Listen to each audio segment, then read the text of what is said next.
안녕하세요. 지방에서 목욕탕을 운영하고 있는 30대 여성입니다. 목욕탕에 일을 하는 건 상상하는 것보다 몸쓸 일이 많은 것 같아요. 그래서 목욕탕을 운영한다고 하면 주변에서는 여자가 목욕탕 운영을 어떻게 하냐며 걱정을 하기도 하네요. 하지만 저는 지금 하고 있는 일에 만족을 한답니다. 깨끗하게 청소된 목욕탕에서 몸을 담그고 피로를 푸는 손님들의 모습을 보면 저까지 기분이 좋아지거든요. 그래서 코로나가 찾아온 요 몇 년간은 참 힘들었네요. 집에만 박혀 있으니 우울증이 돋는 것 같기도 했고요. 떠올려보면 남들의 직업을 하찮게 생각하는 사람들은 대부분 자기가 못나서 그런 것 같아요. 목욕탕을 운영한다는 말에 피식 비웃음을 짓던 시어머니 또한 참 몰상식하고 별 볼 일 없는 사람이었거든요. 서울에 있는 대학교를 졸업한 후 제 인생에는 참 많은 고비가 있었어요. 3학년 시절만 하더라도 이름만 들으면 다 아는 대학교에 다니니 취업은 문제없이 해낼 수 있을 거라 생각했는데요. 그건 큰 착각이었더군요. 서류를 내는 기업마다 낙방을 하고 실패의 고비를 마시니 그제서야 취업이 얼마나 힘든 일인지 알게 되었죠. 꼭 붙을 거라 예상했던 회사의 최종 면접에서 낙방을 하자 자존심은 가뭄만 밑바닥처럼 말라버렸습니다. 그래서 서울에서의 모든 생활을 접고 부모님이 계신 지방으로 내려가게 되었죠. 지방으로 내려온 후에는 부모님과 함께 있어서인지 마음이 편해졌어요. 아침 일찍 일어나 목욕탕 청소를 하고 카운터를 볼 때면 서울에서는 느낄 수 없던 여유를 만끽할 수 있었거든요.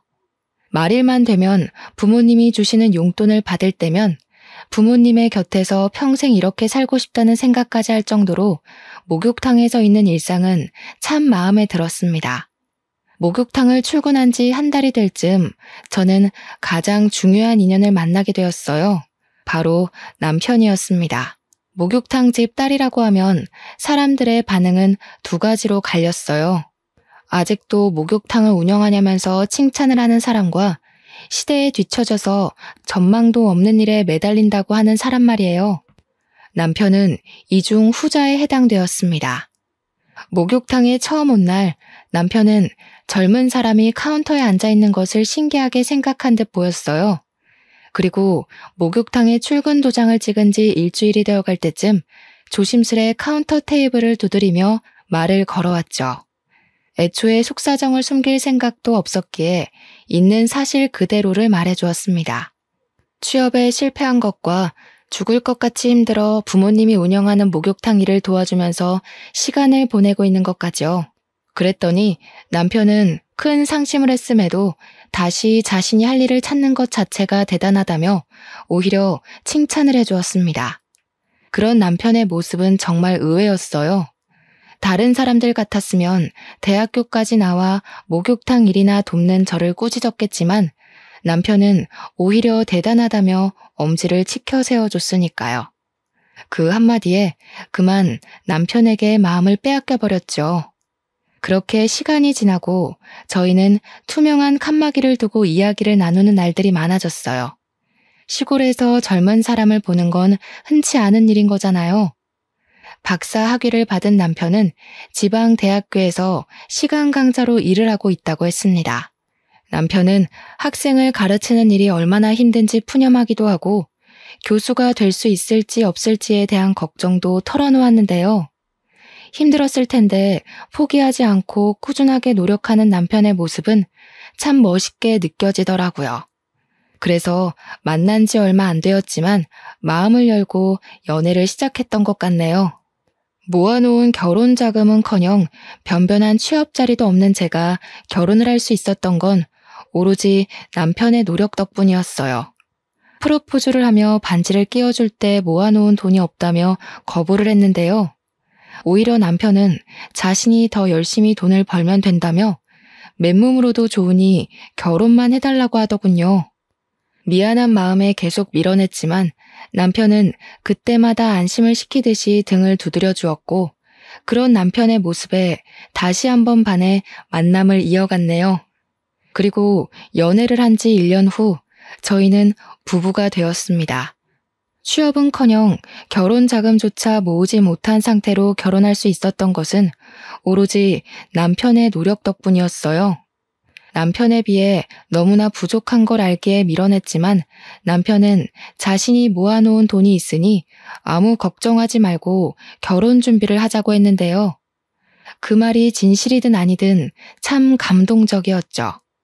무엇이든 자기가 다 책임진다는 게 쉬운 일이 아닌 거잖아요.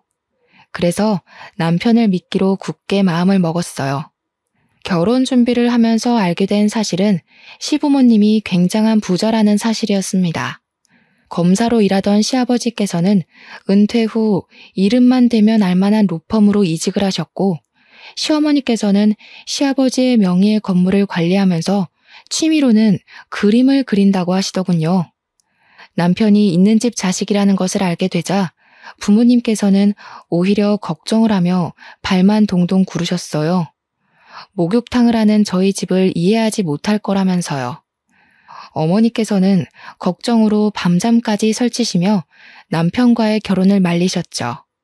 시어머니께서 고된 시집살이를 시킬 거라면서요. 부모님의 반대는 심했지만 그럼에도 남편과 결혼을 하고 싶었습니다. 어떤 일이 닥쳐온다고 해도 남편과 함께하고 싶었는걸요. 솔직히 고민이 되는 것은 사실이었어요. 하지만 시부모님께서는 제 생각과 달리 환한 얼굴로 저를 맞아주셨죠. 한술 더 떠 시아버지께서는 만나는 여자가 없어 걱정이었는데 이렇게 예쁜 며느리감을 데리고 왔다면서 기뻐하셨습니다.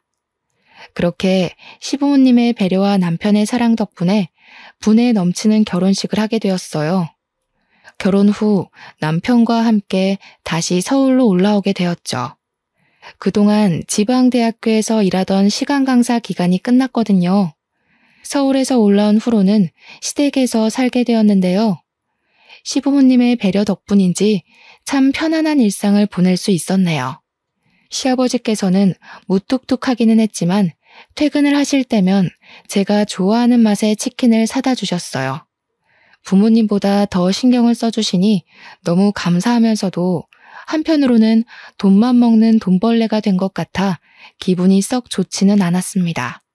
그래서 그림 작업에 열중하고 있는 시어머니를 대신해 집안일을 하려 옷소매를 걷어붙였죠. 하지만 설거지라도 할라치면 작업실에서 뛰어나온 시어머니께서는 그마저도 못하게 하셨어요.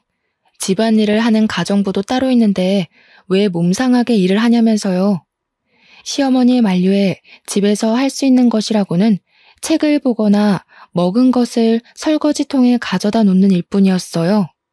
잘해주려고 노력하는 시부모님이나 교수 준비로 바쁜 남편에게는 말할 수 없었기에 친구들에게 푸념을 늘어놓는 시간이 점점 더 길어졌죠. 하지만 친구들은 이런 고충을 잘 이해하지 못하는 것 같았어요. 오히려 시집살이를 하는 자신을 놀리냐며 더러 화를 낼 뿐이었죠. 이렇다 보니 어디서 말도 못하고 속으로만 끙끙 앓는 날이 점점 늘어났습니다. 오죽하면 밖으로 나가 편의점 아르바이트라도 해야 하나 생각을 할 정도로요. 그러던 중 시댁 식구들이 모두 외출을 하고 가정부 아줌마와 둘이 남은 날이었습니다. 같이 모여 그릇 정리를 하던 중 가정부 아줌마께서는 어쩌다가 이런 집에 시집을 왔냐면서 걱정을 하셨어요. 가정부 아줌마의 말에 오히려 너무 잘해주셔서 몸둘 바를 모르겠다고 답을 했는데요. 아줌마는 한숨을 푹푹 내쉬면서 힘겹게 입을 여셨네요. 내가 먹고 사는 게 팍팍해서 이 집안 식구들 비밀은 일 그만두는 날까지 입 꾹 닫고 있으려고 했는데 새댁이 아무것도 모르고 시집을 온 것 같아서 가만두면 혼자서만 바보 되는 건데 그래도 기본적인 건 알고 있어야 되지 않겠어요? 사실 이 집 도련님 새댁한테 2번째 장가 드신 거예요. 네? 그게 도대체 무슨 말씀이세요? 닫고 있던 그릇을 놓칠 뻔한 것은 간신히 붙잡았지만 2번째 장가라는 한마디에 정신은 이미 몸 밖으로 빠져나간 상태였죠. 그러자 가정부 아줌마는 답답하다는 듯 들고 있던 접시를 소리가 날 정도로 세게 내려놓으시더군요. 무슨 말이긴. 도련 이혼하고 새댁한테 새 장가 들었다는 말이지. 도련님한테 대학교 때부터 사귀던 여자친구가 있었는데 사모님께서 탐탁지 않게 생각했거든요. 그럴 만도 한 게 여자 집이 재벌 뺨칠 만큼 부자인데다가 외동딸이어서 그 집 부모가 참 극성이었거든. 그런 집에 장가가면 자기 아들 고생할 게 뻔하다면서 헤어지라고 얼마나 난리를 피웠는데요. 그래서 그때 결혼 안 시켜주면 공부고 뭐고 다 포기하고 백수로 살 거라면서 엄청 반항을 했었지 아마. 자식 이기는 부모 없다고 결국 혼인신고 안 하고 사는 조건으로 사모님이 결혼 허락해 준 거 아니에요. 그렇게 1년 살다가 집에서 놀고 먹을 거면 애부터 가지라고 난리를 피우는 통에 병원에 가서 검사를 받았는데 글쎄 여자가 불임이었지 뭐예요. 불임 이야기 듣자마자 사모님은 이혼하라고 난리를 피우던지 양잿물까지 퍼마실 기세였다니까. 그래서 둘이 어쩔 수 없이 갈라지게 된 거예요. 그리고 한동안 사모님이 가지고 들어오는 선짜리라면 죄다 마다를 하다가 새댁 만나서 다시 결혼한 거예요. 하늘이 핑핑 도는 것 같았어요. 언제나 저밖에 모르던 남편이 또 다른 여자의 남편이었다니 믿을 수가 없었죠. 창백해진 안색이 걱정이었는지 가정부 아줌마께서는 소파까지 부축을 해주셨고요. 내가 괜히 오지랖만 부려서 새댁 힘들게만 했나 보네. 미안해요. 나는 그냥 혼자서만 모르는 것 같아서 알려주려고 그런 건데. 혹시 오해할까봐 말하는 거지만 나는 새댁 이혼하길 바라지 않아요. 새댁 집도 그렇게 넉넉한 형편은 아니라면서요. 그 형편에 이만한 집에 시집 오기 쉽지 않잖아. 그냥 내가 한 말은 흘려버리고 사모님 비위 좀 맞추다가 빨리 분가해버려요. 사모님 성정이 유난스럽기는 해도 두 번째로 들어온 며느리인데 그래도 잘해주려고 할 거잖아요. 헛웃음이 나왔습니다. 분에 넘치는 좋은 집안에 시집을 와서 호강을 한다고 생각했었는데 모두가 저를 속인 사기꾼이었던 거잖아요. 시댁 식구들 모두에 대한 실망감이 컸지만 그 중에서도 가장 실망이 큰 사람은 바로 남편이었어요. 혼인신고만 하지 않고 다른 여자랑 산 주제에 이제까지 사귀어본 여자는 제가 처음이라며 뻔뻔하게 거짓말을 하던 남편의 얼굴을 볼 때마다 치가 떨렸거든요. 그때부터였어요. 시댁 식구들이 잘해주려고 하는 모든 노력이 가식적인 행동으로 보이게 시작한 것이 말이에요. 시어머니께서는 여전히 딸이 생겨 좋다며 백화점에 가 비싼 옷과 가방을 사주셨지만 하나도 마음에 들지 않았어요. 전처럼 환하게 웃으면서 시어머니와의 시간을 즐길 수도 없게 되었고요. 속을 모르는 시어머니께서는 안색이 안 좋아 보인다면서 보양식을 파는 집으로 손을 끌고 가셨죠. 시어머니께서는 손수 닭다리를 찢어 앞접시에 놔주셨습니다. 닭다리 살을 발라 입에 넣자 시어머니는 여태까지 상상조차 할 수 없었던 질문을 하셨죠. 예, 너는 지금까지 만난 남자가 몇 명이나 되니? 네? 만난 남자라니요? 모른 척 하기는 우리 애 제외하고 사귀었던 남자가 몇 명이었냐 이 말이지. 솔직히 말해도 괜찮아. 옛날이야 부모들 때문에 남자 만나서 연애할 새도 없이 결혼을 했다고 하지만 요즘이 어디 조선시대도 아니고 어디 결혼 전에 남자 몇 번 만난 게 흠이니? 나 그렇게 앞뒤 분간 없이 고지식하게 꽉 막힌 시어머니 아니다. 그동안 생활비 벌고 취업 준비하느라 남자 만날 새가 없었어요. 그러니? 역시 그럴 줄 알았다니까. 대답이 마음에 들었는지 시어머니께서는 활짝 웃으시면서 박수까지 쳤어요. 확실히 오히려 집안 형편이 못 살아야 남자 경험이 없다니까? 부잣집 여자들은 그저 흥청망청 돈 쓰면서 옆에 남자 끼고 놀기 바쁜데 우리 새아가는 그동안 허튼 짓 안 하고 착실하게 살았구나. 노력만 하면 이번 연도 안에 금방 임신이 되고도 남겠어. 아직 저희 부부조차 생각하지 않았던 2세 계획을 시어머니께서 생각하시다니 조금 껄끄럽긴 했지만 사실대로 말할 수는 없었네요. 벌써 손자, 손녀의 얼굴을 그리는 시어머니의 행복을 깨고 싶지는 않았으니까요. 그래서 그냥 앞접시에 놓인 닭다리 살만 열심히 발라먹었어요. 2달 정도의 시간이 흐른 후 시어머니는 상상보다 더 극성맞은 사람이라는 것을 알게 되었습니다. 해가 뜨기도 전에 나간 시어머니께서는 1시가 다 돼서야 집으로 들어오셨는데요.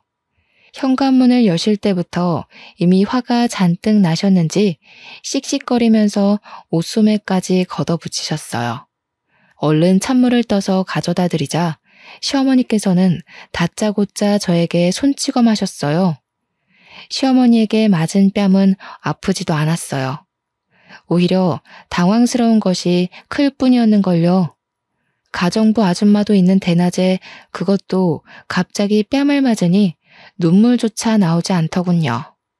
돌아간 고개를 간신히 돌리자 시어머니께서는 다시 한번 뺨을 때리셨죠. 10손가락도 모자라서 10발가락까지 합칠 정도로 남자들이랑 놀아난 주제에 감히 시애미한테 거짓말을 해? 집이 못 살아도 그 몸뚱이 하나 깨끗할 거라고 믿고 데리고 왔더니 남들이 쓰고 버린 행주를 며느리라고 들였어. 귀한 우리 아들한테 어쩜 이런 쓰지도 못할 행주 쪼가리가 달라붙었는지. 갑자기 왜 이러는 거예요? 이유라도 알고 맞아야 억울하지라도 않죠. 시어머니께서는 억울하지도 말라며 바닥으로 종이 한 장을 툭 던지셨어요. 종이에는 저의 생년월일이 적혀 있었죠. 지난밤 저에게 태어난 시간을 물어본 것이 의아했었는데 시어머니께서는 몰래 무당집에 가서 점을 보고 오신 거였습니다. 당사자인 저도 모르게 말이에요. 사주가 어떻게 나왔던 사람이 제일 중요한 법이잖아요. 그런데 시어머니께서는 오직 무당의 말만 맹신하는 것 같았어요. 억울함을 하소연했지만 그럴 때마다 시어머니께서는 듣기도 싫다며 귀를 막아버리셨죠. 이럴 줄 알았으면 결혼시키기 전에 미리 점집에라도 다녀오는 거였는데 내가 너무 급했어. 이 화상을 앞으로 어떻게 데리고 살아? 아이고, 우리 아들 인생을 어쩌면 좋으나. 그렇게 당하고도 내가 정신을 못 차리고 너무 서둘러 버렸어. 그래, 아무리 구멍난 행주라도 이미 우리 집에 왔으니 어찌됐던 기회는 주마. 올해 안에 아들을 낳아. 그러면 없던 일로 하고 예전처럼 착한 시어머니 노릇하면서 살아주마. 대신 애를 못 낳으면 당장 짐 싸서 친정 목욕탕 청소할 준비나 하고. 한 번만 제 말을 믿어달라고 했지만 시어머니는 이미 제가 여러 남자를 만나 방탕하게 놀았다고 생각하는 모양이었어요. 그래서 변명을 하려고 했지만 소용이 없었죠. 해명을 하려고 해도 시어머니께서는 저를 멀리 하셨거든요. 다른 식구들이 있을 때는 전과 똑같이 행동했지만 식구들이 출근을 하면 작업실에 콕 박혀 아예 한마디도 걸지 않으셨습니다. 다시 시어머니와 잘 지내보려 과일을 깎아서 가고 손수 물감 정리도 해보았지만 그런 노력들은 다 헛수고였네요. 쓸데없는 짓 할 시간에 어떻게 하면 애를 뵐지나 생각해라. 아유, 괜히 똥 묻은 개를 주워와서 내가 무슨 고생인지 모르겠다. 자기 똥도 못 닦는 개를 어디다가 쓴다고. 시어머니는 아기를 낳을 때까지 말도 걸지 말라며 경고를 하셨어요. 점점 심해지는 시어머니의 행동에 결국 남편에게 모든 것을 털어놓게 되었습니다. 남편은 분명 든든하게 제 편을 들어줄 거라고 믿어 의심치 않았죠. 그런데 이야기를 듣자마자 남편은 인상부터 찡그리더라고요. 가뜩이나 요즘에 교수 준비 때문에 바빠 죽겠는데 내가 이런 사소한 일까지 신경 써야 돼? 당신이 우리 집에서 하는 게 뭐가 있는데 우리 엄마가 다른 집처럼 빨래며 설거지하라고 윽박지르면서 시집살이를 시키기를 해. 아니면 나가서 돈이나 벌어오라고 내가 당신을 닥달하기를 해. 그냥 집에서 쉬면서 어머니 비위 맞춰드리기만 하면 되잖아. 그게 그렇게 어려워? 잠깐씩 식구들 비위만 맞춰줘서 돈 100만 원은 우습게 받을 텐데 그거 하나를 못해서 자기 복을 발로 차요. 이럴 줄 알았으면 너랑 결혼하는 게 아니었는데. 기본적인 소통이 돼야 비위를 맞춰드리던 뭐든 하지. 아기 낳기 전까지는 나랑 말도 안 하겠다는 어머니한테 내가 무슨 비위를 맞춰드리고 무슨 돈을 받겠어. 그래도 당신은 아들이니까 가서 나 대신에 한마디만 해주면 되잖아. 집사람, 발랑 까진 사람처럼 돌아다니지도 않았고 집에서 열심히 공부하고 일만 했다고. 당신 바깥일 때문에 피곤한 건 알지만 그래도 어머니한테 한마디 정도는 해줄 수 있는 거잖아. 나 이대로 가다가는 애 낳기도 전에 산송장처럼 죽어갈 것 같아. 애원했지만 남편은 콧방귀만 낄 뿐이었습니다. 그러면서 남편은 아무렇지 않게 툭 말을 던졌죠. 당신이 그 공부를 혼자서 열심히 했을지 전 남자친구 집에서 열심히 했을지는 나도 모르지. 내가 서울에 있을 때부터 당신을 안 것도 아니고 막말로 나한테 비밀로 하고 다른 남자들 끼고 놀았을 수도 있는 거잖아. 당신도 찔리는 게 있으니까 엄마한테 해명도 못하고 나한테 와서 해결해달라고 난리치는 거 아니야? 그렇게 당당하면 당신이 어머니한테 직접 말을 해도 되는 거잖아. 나도 참 이럴 줄 알았으면 과거 조사라도 싹 해보고 결혼하는 건데. 내가 공부만 하느라 여자 보는 눈이 없어서 그냥 결혼을 해버렸네. 어차피 끝난 인생, 다음 생에는 나무처럼 뻣뻣하고 애교도 없어서 부모님이랑 트러블만 일으키는 여자가 아니라 이쁘고 돈도 잘 버는 여자 만나서 백년해로 해야지. 기가 막히더군요. 같이 지낸 시간이 얼마인데 자기가 보지 못했다는 이유로 과거를 의심하고 다른 여자를 운운하다뇨. 금방이라도 실실거리며 다른 여자 이야기를 늘어놓는 남편에게 전부인에 대한 이야기를 하고 싶었어요. 하지만 목이 메어 쏘아붙이기는커녕 입도 뻥긋하지 못했죠. 그 모습을 보고 남편은 저를 꾸짖었네요.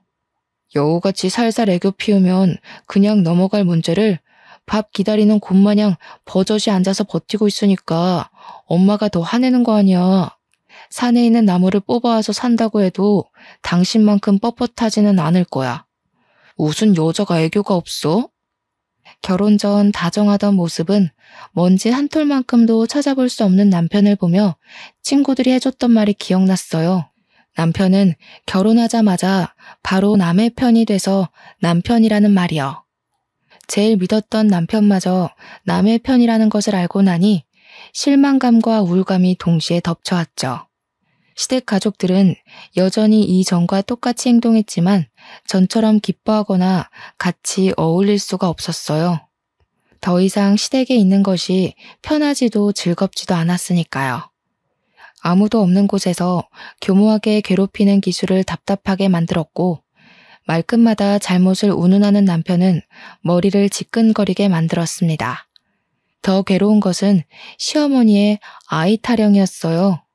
시어머니께서는 아들은 언제 가질 거냐면서 1시간에 한 번씩 닥달을 하셨죠. 시간이나 장소를 가리지 않고 말이에요. 화장실에 문을 잠그고 샤워를 하고 있을 때면 시어머니께서는 불쑥 열쇠로 화장실 문을 열고 들어와 애도 안 가져놓고서는 속편하게 샤워나 하고 있다며 꼬투리를 잡았는데요. 정작 잦은 출장과 야근으로 집에도 들어오지 않는 남편을 내버려 두고 엉뚱한 곳만 피가 날아 긁는 시어머니가 너무 미웠어요. 임신하는 것이 혼자 노력해서 되는 일이었다면 혼자서 어떻게든 해보겠지만 임신이라는 것이 손뼉을 마주쳐야 하는 거잖아요. 처음에는 남편의 교수 준비로 인해 시간이 없다고 해명을 했지만 그럴 때마다 귀를 닫고 잊지도 않은 과거를 운운하며 모든 책임을 떠넘기는 시어머니의 모습에 해명하는 것 또한 포기하고 말았네요. 목이 터져라 말을 해줘도 시어머니께서는 귀가 들리지 않는 사람처럼 그저 자기 할 말만 하기 바쁠 게 뻔했으니까요. 시어머니를 걸고 넘어지면 분명 남편이 화를 낼 것이 뻔했지만 그래도 이번만큼은 그냥 있을 수가 없었습니다. 개인 생활까지 침해하면서까지 애를 낳으라고 닥달하는 시어머니를 무슨 수로 혼자 막을 수 있겠어요. 그래서 12시가 넘어서야 집에 들어온 남편을 화장대에 앉히고 이야기를 했죠. 아이를 갖자고요. 당신, 그 머리 말이야. 왜 달고 다니는 거야? 사람이면 최소한 생각을 하고 다녀야지. 지금 교수 임용이 얼마 남지도 않았는데 다짜고짜 애부터 갖자고 하면 그건 생각 없는 거를 떠나서 아예 뇌가 없는 거 아닌가? 자꾸 시간이 남아 돌아서 헛소리나 하나 본데 그렇게 할 게 없으면 아주머니 도와서 집안일이라도 좀 해. 집에서 놀고 먹게 해줬더니 남편 말은 밟아서 꿈틀거리는 지렁이만큼도 생각 안 하는 것 같은데 그럴 거면 집에서 농땡이 부리지 말고 나가서 편의점 아르바이트를 하던 고깃집 불판을 갈던 해. 바쁜 사람 짜증나게 신경 긁지 말고. 서러워지더군요. 아무 생각 없이 아이를 갖자는 것도 아니고 시어머니의 등살 때문에 어쩔 수 없이 아이를 갖자고 한 건데 남편은 그것마저 못마땅하게 생각하는 듯 했어요. 이리저리 무시를 당하자 이럴 거면 차라리 결혼을 하지 말고 작은 회사로라도 취업을 할 거라면서 후회를 했죠. 일은 아무리 힘들어도 끝이 있는 법인데 남편에게 받는 무시나 시어머니에게 받는 스트레스는 억지로 인연을 잘라내기 전까지는 계속해서 이어지는 거니까요.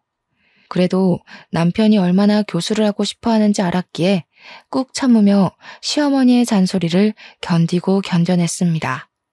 하지만 이런 노력에도 불구하고 남편은 보란듯이 교수 준비해서 시원하게 미끄러지고 말았네요. 교수 자리에서 완전히 떨어진 후 남편은 엄청난 상심을 한 것 같았어요. 서재에만 틀어박혀 얼굴조차 비치지 않았거든요. 어쩌다가 서재 문이라도 열려치면 남편은 불같이 화를 내면서 읽고 있던 책을 던지기까지 했습니다. 그러면서 교수 자리에서 떨어진 모든 이유가 아이를 갖자고 설쳤기 때문이라면서 길길이 날뛰었죠. 남편은 급기야 손찌검까지 하려고 했는데요. 배려 없는 남편의 행동을 보자 꾹 누르고 있던 울분이 터져나오더군요. 제발 그만 좀 해. 당신이야말로 그 잘난 머리로 한 번이라도 내가 왜 그랬는지 생각해보면 안 돼? 내가 미쳤다고 당신이 교수 준비하느라 바빠 죽는 거 뻔히 아는데 애 같자고 미친년처럼 날뛰면서 바짓가랑이 붙잡았겠어? 사람이 왜 이렇게 눈치가 없어? 책만 보던 머리 조금만 굴려도 답이 금방 나오잖아. 출퇴근하는 이모님도 내가 어머님한테 애 못 낳는다고 구박받는 거 알더라. 근데 살 부대끼면서 사는 당신은 도대체 왜 몰라? 아예 나한테 관심이 없어서 그런 거 아니야? 이럴 거면 차라리 혼자 책이나 보면서 조용히 살지. 왜 애꿎은 나를 당신 집안에 끌어들여서 잘 살고 있는 인생을 멋대로 망치냐고. 울고 불며 말을 하자 남편은 그제서야 이상한 낌새를 눈치챈 듯 싶었습니다. 가만히 우는 모습을 보고 있던 남편은 서재문을 열어 제끼고 시어머니를 불러와 물어보았죠. 남편이 물어보자 잠시 세모눈을 뜨던 시어머니께서는 금방 눈가에서 즙을 짜내면서 훌쩍거리셨어요. 아이고, 나이가 들면 죽어야지. 새아가한테 그렇게 너 안 바쁠 때 눈치껏 말하라고 했더니 기어코 일을 저질렀구나. 이래서 집안에는 여우 같은 여자가 들어와야 한다는 건데 이 애미도 괜히 너한테 애 가지라고 닥달을 했겠니? 네 아빠가 얼마나 핏줄 타령하는지 잘 알잖니? 손주가 없으면 네 앞으로 점 찍어놓은 건물 사회 환원해버리겠다고 하는데 어쩔 수 있니? 아휴, 아무리 돈이 급했어도 우리 아들 속사정 봐가면서 밀어붙였어야 되는데 그저 애미가 죄인이다 죄인이야. 그런 일이 있었으면 나한테 진작 얘기해줬어야지. 나는 엄마가 그런 줄도 모르고 괜히 화만 냈잖아. 앞으로는 내가 잘할 테니까 너무 울지 마. 서로를 끔찍이도 생각하는 두 모자를 보자 금방까지만 해도 눈가에 매달려 있던 눈물까지 쏙 들어가는 걸 알 수 있었습니다.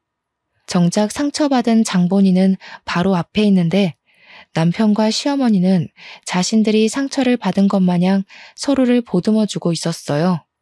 정말 어이가 없었죠. 저는 그저 아이를 담을 그릇 정도로만 생각하는 남편과 시어머니가 소름 끼쳤고요.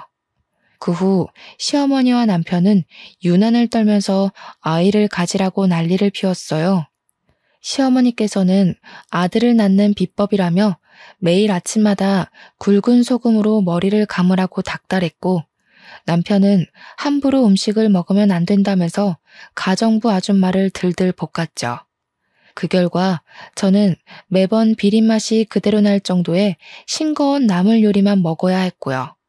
매번 굵은 소금으로 머리를 감아 상처가 난 두피 여기저기에서는 피가 나고 제대로 먹지 못한 몸은 점점 말라가기만 했는데요. 그보다 더 힘든 것은 일상이 된 간섭에 정신이 점점 더 피폐해지는 것이었죠. 그래서 더욱더 아이를 원하지 않게 되었어요. 아이를 가진다면 간신히 기르고 있던 손톱만큼의 제 자신이 깎여 나갈 것 같았거든요. 하지만 신은 참 너무한 것 같았습니다. 기어코 간신히 붙잡고 있던 것마저 깎아내며 뱃속의 아이를 점지해 주셨거든요. 임신을 한 후 가장 기뻐한 것은 시아버지였어요. 시아버지께서는 아직 코딱지만큼도 안 되는 아이의 초음파 사진을 보면서 무슨 일이 있어도 꼭 변호사나 의사처럼 큰일을 하는 사람으로 키울 거라면서 호언장담을 하셨죠. 그러면서 대뜸 성별부터 물어보시더군요. 아직 알 수 없다고 말을 하자 시아버지께서는 하늘이 두 쪽 나도 아들일 거라면서 호언장담을 하셨습니다. 그래서 딸일 수도 있다고 말씀을 드렸어요. 그러자 시아버지께서는 절대 딸일 리가 없다며 불같이 화를 내셨고요. 아들, 딸을 차별하는 시아버지의 모습에 큰 충격을 받았죠. 그나마 시댁에서 정상이라고 생각했던 시아버지마저 정상이 아닌 거잖아요. 임신 소식을 알린 후부터 시댁 식구들은 오직 제 배만 쳐다보았습니다. 시댁 식구들은 조금이라도 움직일라 치면 아이에게 가만히 앉아 있으라면서 호들갑을 떨었어요. 그러면서 태아에게 좋은 5만 가지의 음식은 모두 먹기를 강요하셨죠. 그 중에서도 제일 먹기 힘들었던 것은 장어즙이었어요. 입덧으로 물냄새만 맡아도 구역질이 올라오는 상태에서 역하고 비리기까지 한 장어즙을 먹으라고 하는 것은 고문과도 같았죠. 다른 것은 그나마 코를 막고 먹을 수라도 있었지만 장어즙은 코를 막아도 역한 냄새가 입안에 감돌았기에 절대 먹을 수가 없었죠. 그래서 어느 순간부터 시댁 식구들의 눈을 피해 화장실이며 싱크대에 장어즙을 버리는 것은 일상이 되어버렸습니다. 하지만 그마저도 오래가지는 못했네요. 싱크대에 장어즙을 버린 것을 시어머니에게 들켜버렸거든요. 절대로 못 먹겠다고 선포를 하자 시어머니는 다 아이를 위한 것이니 참고 먹으라면서 억지로 입안에 장어즙을 들이부었는데요. 이상하게 장어즙을 먹은 후부터는 온몸에 두드러기가 올라왔고 기도는 숨을 쉬지도 못할 정도로 부풀어 오르더군요. 그래서 바로 남편에게 말을 한 것이고요. 원래 몸에 좋은 보약은 먹을 때나 먹고 나서 고통스러운 법이야. 너는 엄마가 되어가지고 자식 위해서 그 정도도 못 참는 게 말이 되니?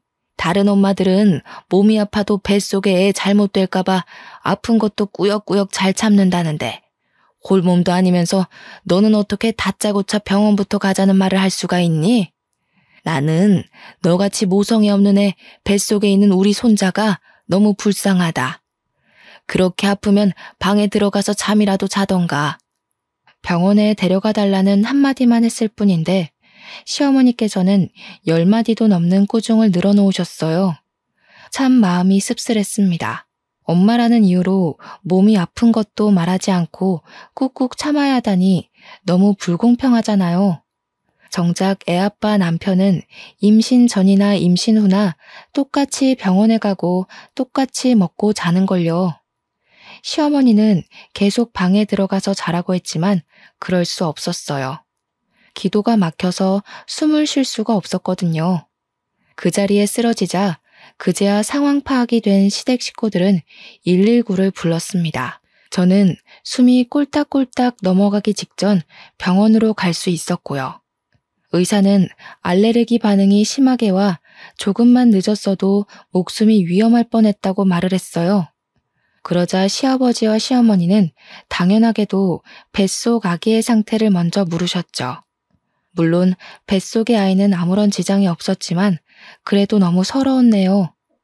아무리 며느리가 남의 집 식구라고 해도 목숨이 간당간당한 상황에서도 뱃속 손주 걱정만 하다뇨. 시어머니는 응급실 소동이 있은 후에도 계속해서 장어즙을 권했습니다. 뱃속 아기를 위해서는 조금만 더 참으라면서요. 그래서 처음으로 시어머니에게 언성을 높이며 못 먹겠다고 말을 했죠. 어디 버르장머리 없이 시애미한테 대들어. 임신했다고 떠받들어주니 네가 아주 시부모 머리 꼭대기에 올라가려고 하는구나. 그런데 갑자기 가만히 있던 시아버지가 버럭 화를 내시더군요. 당황스러웠습니다. 정작 잘못은 시어머니가 먼저 했는데 며느리라는 이유로 이렇게 시댁 식구들의 화풀이 도구가 되다뇨. 처음에는 당황스러웠지만 남편의 말을 듣고 나니 시아버지께서 왜 그렇게 시어머니에게 쩔쩔매시는지 알겠더라고요. 시아버지께서도 처음에는 부자가 아닌 평범한 집안의 아들이었다고 했습니다. 오히려 부모님이 일찍 돌아가셔서 부자는커녕 어려운 형편 속에서 공부를 하고 학교를 다녔죠. 그러던 중 시아버지의 부동산 투자로 성공을 하고 그때부터 집안에 돈이 들어왔다고 해요. 시아버지께서도 형 옆에서 도움을 많이 받았고요. 그러다 시아버지의 형은 말년에 뇌졸중으로 쓰러지시고 아예 거동을 못하셨는데요. 아내 되는 분은 병간호를 하기 싫다면서 아픈 남편을 버리고 야반 도주를 했죠. 그때 시어머니께서는 도망간 아내분을 대신해 지극정성으로 시아버지의 형을 간호한 것이었습니다. 그 모습에 감동한 시아버지께서도 돌아가시기 직전 모든 재산을 증여해 주신 거고요.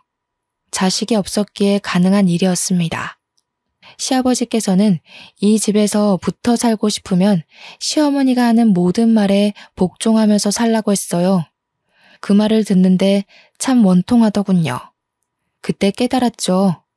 아무리 노력해도 저는 아이를 낳아주는 객식구일 뿐 진짜 가족은 되지 못하겠구나 하고요. 그래서 착한 며느리를 그만두기로 결심했습니다.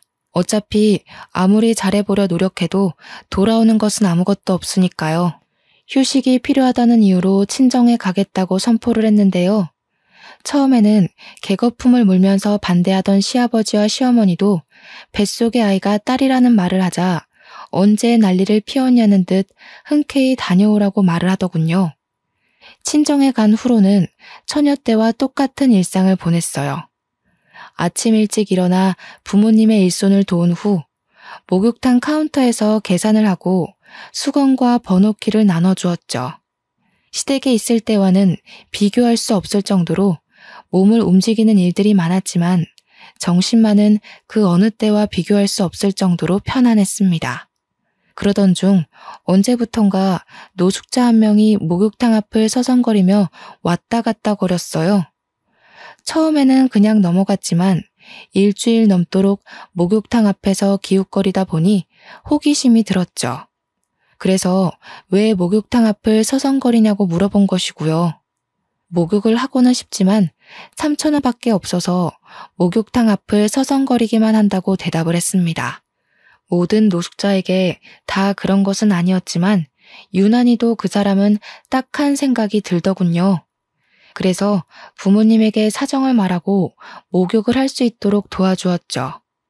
샤워를 하고 나오니 노숙자의 얼굴은 부잣집 사모님처럼 기품이 넘쳤어요.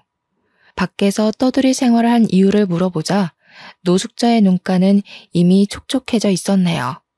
나도 처음부터 노숙자처럼 떠돌이 생활을 한 건 아니에요. 나도 결혼해서 평범하게 살고 있었어요. 근데 어느 날 남편이 미국 여행을 보내줘서 갔다 와 보니 이미 가족들은 이사를 간 직후더라고요. 너무 당황스러워서 연락을 해보려고 했는데 이미 연락처는 다 바꾼 상태였죠. 친정 식구들이 있었으면 수소문해서라도 남편을 찾아내서 위자료라도 받아냈을 텐데 친정 식구들도 없고 친구들도 없어서 지금까지 그냥 도망간 남편 원망만 하면서 이러고 살고 있네요. 노숙자의 사정은 참 딱했습니다. 부모님도 저랑 같은 생각이었고요. 그래서 노숙자에게 목욕탕 끝쪽에 있는 쪽방에서 지낼 수 있게 한 후 목욕탕 일손을 도와주는 대가로 월급을 드렸죠. 노숙자는 오갈 데 없는 자신을 먹여주고 재워주는 것만으로도 감사한데 이렇게 월급까지 주니 감사해서 몸둘 바를 모르겠다고 했어요. 노숙자는 저희 식구들을 은인이라고 생각했지만 그렇지만도 않았어요. 노숙자는 손도 야무지고 일머리도 좋아서 오히려 저희가 노숙자의 덕을 더 많이 보았거든요. 그렇게 막달까지 노숙자의 도움 덕분에 친정에서 편하게 지냈네요. 그러던 중 출산일이 다가오자 시어머니는 귀신같이 전화를 걸어서 빨리 서울로 올라오라고 닥달을 했습니다. 친정에 더 있고 싶은 마음이 굴뚝 같았지만 제대로 된 산부인과도 없는 곳에서 아이를 낳을 수는 없었기에 서울로 올라갈 수밖에 없었어요. 다음 날 버스표를 예매하려고 하는데 웬일로 남편이 목욕탕 앞에 와 있더군요. 하지만 기뻐할 새도 없이 남편은 또 혀를 함부로 놀렸죠. 남편은 돈 버느라고 밖에 나가서 개고생을 하는데 임신한 당신은 친정으로 홀랑 가서 양껏 먹고 늘어지게 자고 아주 편했겠어? 얼굴에 살 올라온 것 봐. 세상 여자들이 전부 임신했다고 당신처럼 퍼져서 뒤룩뒤룩 살찌는 건 아닐 텐데. 나랑 같이 맞벌이 할 거 아니면 당신도 애 키우면서 틈틈이 운동도 하고 집안일도 좀 하고 그래. 그동안 나는 우리 식구들 때문에 잘 먹고 잘 놀았잖아. 이제는 정신 차리고 일할 때도 됐지. 당신 애 낳고 나면 가정부도 그만 나오라고 할 거니까 그런 줄 알고 미리 집에 가서 집안일 어떻게 할지 가정부 아줌마한테 보고 배워. 너무 어이가 없어서 웃음이 나올 정도였습니다. 그동안 시댁 식구들 때문에 힘들어 우울증까지 온 사람한테 편하게 지냈다뇨. 예전에는 어차피 이해하지도 못하는 남편에게 말해봤자 입만 아프다고 생각했었지만 그럴수록 힘들어지는 건 저뿐이라는 걸 알았어요. 그래서 지금까지 시댁에서 지내면서 불편하고 힘들었던 것들을 다 쏟아내었죠. 그 머리로 도대체 어떻게 공부를 했나 몰라. 내가 시댁에서 지내면서 얼마나 초췌해져 가는지 제일 가까이 본 사람 입에서 그동안 편하게 지냈다는 이야기가 나와. 임신 전에는 사이비 종교에 미쳐서 만나지도 않은 남자 만났다고 추궁하면서 사람 피 마를 정도로 괴롭혀놓고 임신하고 난 후에는 알레르기 때문에 먹지도 못하는 장어즙을 뱃속에 있는 애 생각해서 퍼마시라고 강요하는 시모가 눈 떠서 감을 때까지 괴롭히는데 당신 같으면 편하게 지낼 수 있겠어? 매번 낙방하는 교수 자리에 목매지 말고 집안 돌아가는 꼴이나 살펴. 최소한 남편이면 아무리 자기 부모가 중요해도 귓구멍이라도 열고 아내 말 정도는 들어줬어야지. 당신만 내 편이었어도 나 이 정도로 막 나가지는 않았을 거야. 나한테 한 가지 아쉬운 게 있다면 그건 당신도 똑같이 귓구멍 막힌 사람들이랑 살 기회가 없다는 거야. 참나. 목욕탕에서 물이나 퍼나를 뻔한 인생 부잣집 사모님으로 만들어줬더니 별소리를 다 하네. 그래, 우리 엄마 때문에 당신이 스트레스 받아하고 고생한다고 치자. 근데 아무것도 없는 당신이랑 결혼해줬으면 이 정도는 당연히 받아들여야 되는 거 아니야? 막말로 장인어른이랑 장모님이 잘 살아서 우리 집이랑 급이 맞는 것도 아니고 그렇다고 당신 능력이 뛰어난 것도 아니잖아. 남편 덕에 서울에 50평도 넘는 아파트에서 생활비 받아가면서 사는 거면 이 정도는 당연히 참아야지. 낮에는 사람 면전에 대고 아무렇지도 않게 흉보는 시어머니 막말 참고 밤만 되면 인상 찡그리고 들어와서 살에 걸린 것도 내 탓하는 남편 성질 받아내면서 3년 넘게 살았어. 근데도 내가 더 참아야 할 게 있어? 나 어머니랑 당신 얼굴만 봐도 구역질이 나서 시댁에 있는 동안 밥 한 술도 마음대로 못 먹으면서 살았어. 잘난 당신이랑 어머니 비위 맞추느라. 내가 목욕탕 집 딸인 게 당신네 식구들 욕바가지 될 정도로 잘못된 일인 거야? 애초에 이럴 거면 결혼하자는 말을 꺼내질 말던가. 이제야 말하는 거지만 나야말로 당신 인생 구제해준 거 아닌가? 이혼해서 쳐다도 안 보는 별 볼 일 없는 남자랑 살아준 거잖아. 제발 어머니 치마폭에 안겨서 현실인지 망상인지 구별도 못하고 살지 말고 현실을 좀 봐. 나니까 그동안 당신네 식구들 비위 맞추면서 살아준 거지. 다른 여자 데려왔어 봐. 금방 도망가다 못해 어머니한테 피해 보상금 내놓으라면서 바락바락 대들기까지 했을걸? 이혼 이야기가 나오자 남편은 당황하는 눈치였어요. 그럴 수밖에 없었죠. 시어머니나 시아버지도 남편의 이혼에 대해서는 입도 뻥끗 안 했거든요. 이혼한 게 뭐? 내가 이혼을 20번이고 30번이고 했다고 쳐도 내세울 거라고는 달랑 낡아 빠진 목욕탕밖에 없는 당신보다야 100배 1000배 나아. 결혼정보 회사만 가도 나랑 결혼하겠다고 줄 서는 여자가 널렸는데 당신은 나랑 이혼하면 재혼이나 제대로 할 수 있겠어? 재혼 상대가 남편 신경이나 긁는 쥐새끼인 줄 알았으면 나라도 밖에서 그냥 엄마가 뭐라고 떠들던 본처 데리고 사는 건데 조강지 쳐버리고 재혼한 내 잘못이지 누굴 탓하겠어? 이미 혼인신고까지 한 마당에 다시 과거로 돌아갈 수도 없으니까 당신은 그냥 내 옆에서 앞으로는 애엄마 노릇이나 하면서 쥐 죽은 듯이 살아. 자신이 이혼했음에도 잘못한 것을 아는 것은커녕 반성조차 안 하는 남편의 태도는 어이가 없었는데요. 더 기가 막힌 것은 남편의 행동이었습니다. 보통 사람이라면 아무리 화가 났다고 하더라도 임신 막달인 아내를 두고 혼자서만 차에 올라타지는 않을 거잖아요. 하지만 남편은 자신의 기분이 상해 도저히 데리고 못 가겠다면서 알아서 서울로 올라오라고 하더군요. 그러면서 정말로 차를 타고 혼자서 쌩하니 가버렸고요. 짐을 가지고 내려오던 어머니와 아버지께서는 흔적도 없이 사라진 남편에 대해 물으셨어요. 임신 전이었다면 전처럼 밝은 척 변명을 둘러댔겠지만 이제는 그럴 자신이 없었네요. 그래서 시댁에서 어떤 취급을 받았는지와 남편이 어떻게 대했는지도 하나도 빠짐없이 다 이야기를 했죠. 이야기를 전해들은 부모님은 경악을 하셨습니다. 아무리 자신들이 잘 사는 집이라지만 귀한 남의 집딸을 종부리듯이 휘어잡는 게 말이 되냐면서요. 정말 서러웠어요. 어머니와 아버지께서는 한마음 한뜻으로 아이 때문에 참고 살지 말고 힘들면 언제든지 이혼해도 좋다고 말씀을 해주셨죠. 옆을 든든하게 지켜주시는 부모님을 보자 느껴졌어요.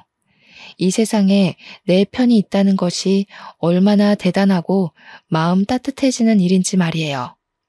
남편과 시댁 식구들이 저에게 한 짓은 용서받지 못할 정도로 나빴지만 아이는 낳아야 했기에 부모님과 같이 서울로 향했죠.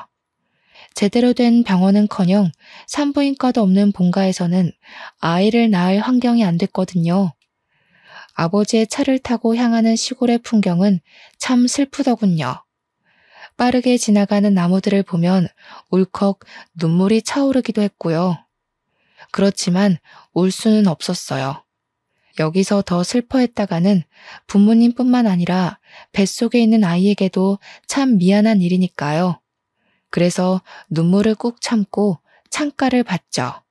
그런데 그때 집채만한 화물차가 바로 저희 앞으로 돌진을 했습니다.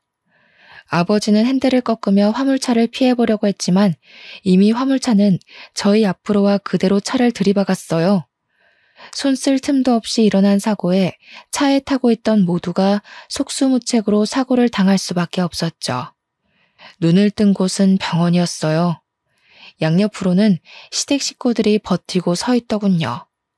깜짝 놀라며 부모님의 안부를 묻자 시아버지께서는 부모님 모두 큰 부상 없이 입원을 했다고 말씀을 해주셨죠. 정말 다행이라고 생각하는데 이상하게도 아랫배가 너무 아프더라고요. 그래서 아이는 무사한 것이냐고 물어봤죠. 그러자 옆에 있던 남편은 우물쭈물하더니 아이는 유산됐다고 답을 했네요. 그깟 계집애 차라리 없는 게 나을지도 모른다. 아직 젊으니 병원에서 치료 잘 받고 몸조리하면 금방 또 가질 수 있을 게다. 이번에는 딸이었으니 다음에는 아들이겠지. 10달 동안 품고 있던 아이가 한순간에 없어졌다고 하니 참 마음이 복잡했어요. 남편과 시부모님에게 구박을 받을 때에는 서러웠고 부모님이 함께 교통사고를 당했을 때는 슬펐지만 아이를 잃은 감정은 말로 표현할 수가 없었네요. 정말 그 어떤 슬픔이 온다고 해도 이것보다 더한 것은 없다고 생각했죠. 저의 아픔을 알았는지 이번만큼은 시댁 식구들도 입을 꾹 다물고 있었습니다.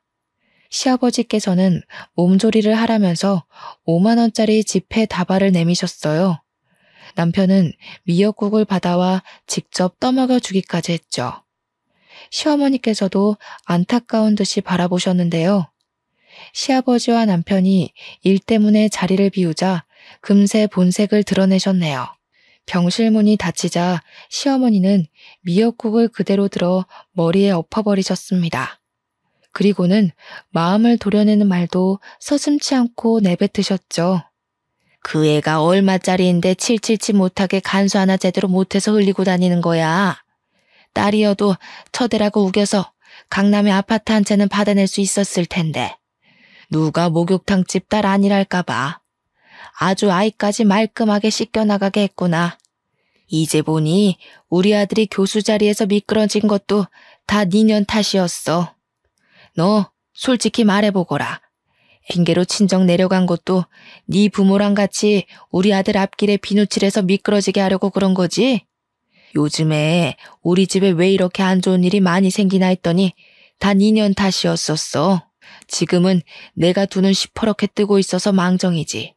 나중에 내가 없으면 얼씨구나 좋다구나 하고 우리 집 재산이며 우리 집 명성이며 씻겨 내려갈 텐데 너 같은 화상을 계속 우리 집 식구로 들 수는 없지. 긴 말 필요 없다. 이혼 절차 그런 거 다 필요 없이 그냥 짐만 싸서 나가. 어머니, 아들이 능력 없이 떨어진 걸 왜 제 탓을 하세요?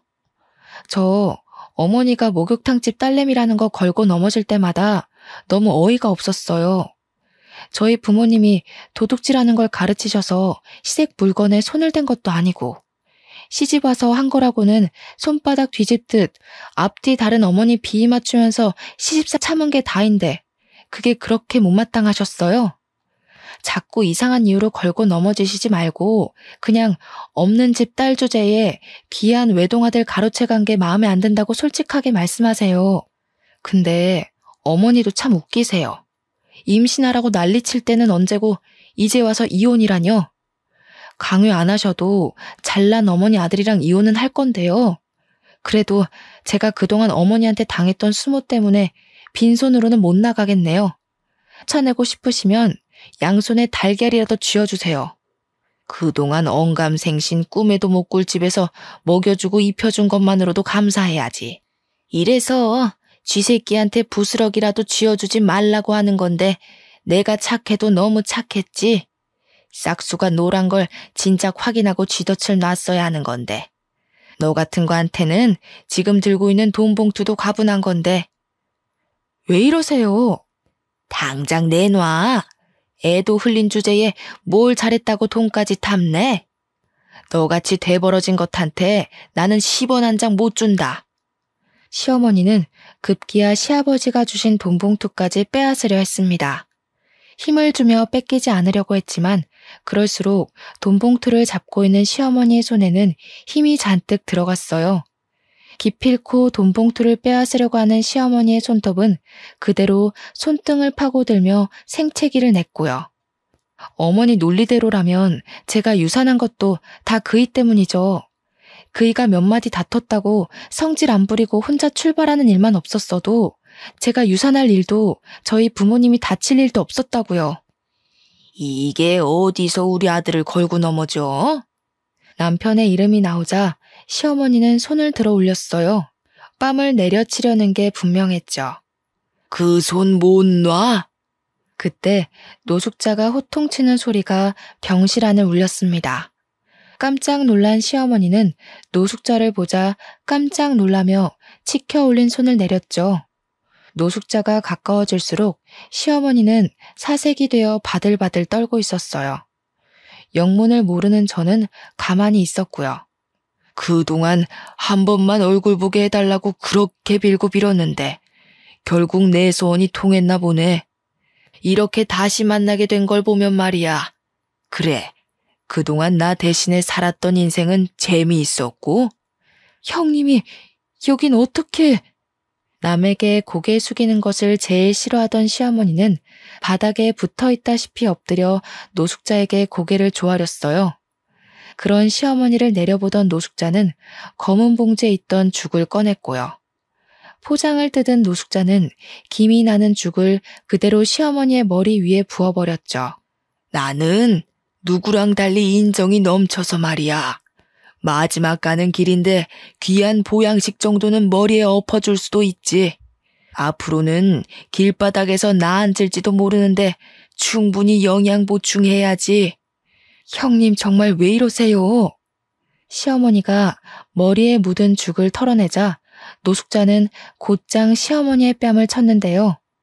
거기서 끝나지 않고 병실이 떠나가라 소리를 지르더군요. 이 몹쓸년!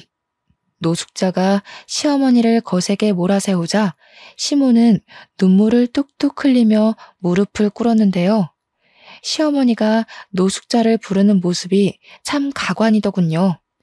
형님이 머리 깎고 절에 들어가라면 들어가고 눈에 띄지 말라고 하면 집에 박혀서 쥐 죽은 듯이 살게요.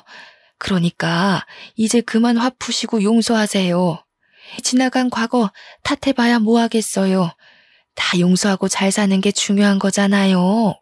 노숙자는 자신의 인생을 내놓으라면서 시어머니의 멱살을 잡았어요. 그리고 그동안 시어머니가 꼭꼭 숨겨뒀던 진실이 밝혀졌네요. 노숙자는 시아버지가 그렇게 욕하던 형수였던 것이었죠. 시아버지는 형의 병수발을 들기 싫어하던 형수가 도망갔다고 알고 있었는데요. 사실은 그게 아니더군요. 형이 죽으면 모든 재산이 노숙자에 갈 것을 염려한 시어머니가 미국으로 여행을 보내준다며 거짓말을 한 후 노숙자를 내쫓고 자기가 그 자리를 차지했던 것이었어요. 노숙자는 당장 모든 사실을 시아버지에게 알릴 거라면서 시어머니의 핸드폰을 빼앗으려고 했어요. 시어머니는 차라리 자기를 죽이라면서 절대로 핸드폰을 빼앗기지 않으려고 했고요. 상황이 여의치 않아지자 노숙자는 당장 시아버지에게 전화하라고 말했습니다. 시어머니는 앞으로는 며느리 대접을 잘해줄 테니 절대 전화하지 말라며 어떻게 해서든 시아버지와 노숙자가 만나는 것을 방해하려고 했죠. 하지만 제가 시어머니의 말을 들을 이유는 없었어요. 그래서 바로 시아버지에게 전화를 걸었죠. 한 사람의 인생을 송두리째 빼앗은 시어머니를, 더더군다나 그동안 못된 짓만 일삼아온 시어머니를 감싸줄 이유는 없는 거니까요. 형수가 나타났다는 말에 시아버지는 모든 일을 뒤로하고 다시 병원으로 달려오셨습니다. 그리고 지금까지 모든 일을 전해 듣고서는 오열을 하셨네요.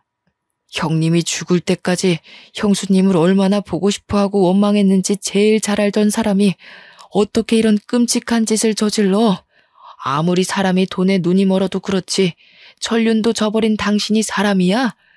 당신이 이렇게 끔찍한 짓을 벌인 줄도 모르고 반평생 동안 형수 욕만 했으니 내가 너무 창피해서 지금 형수 얼굴을 볼 수가 없어. 그 후 시아버지는 그동안의 일을 속죄한다면서 노숙자에게 자신의 재산 중 절반을 뚝 잘라 넘겨주었어요. 남은 재산은 자신이 죽은 뒤 사회에 모두 환원한다고 하셨고요. 시아버지의 결정에 시어머니와 남편은 쌍수를 들며 반대를 했지만 시아버지의 뜻을 굽히지는 않으셨답니다.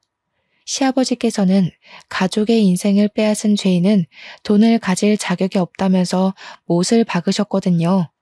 결국 본전도 못 찾은 시어머니는 자리에 드러누웠고 시아버지의 재산만을 누리며 그동안 교수 준비도 게을리하던 남편은 한 입시학원의 국어 강사로 취업을 했네요.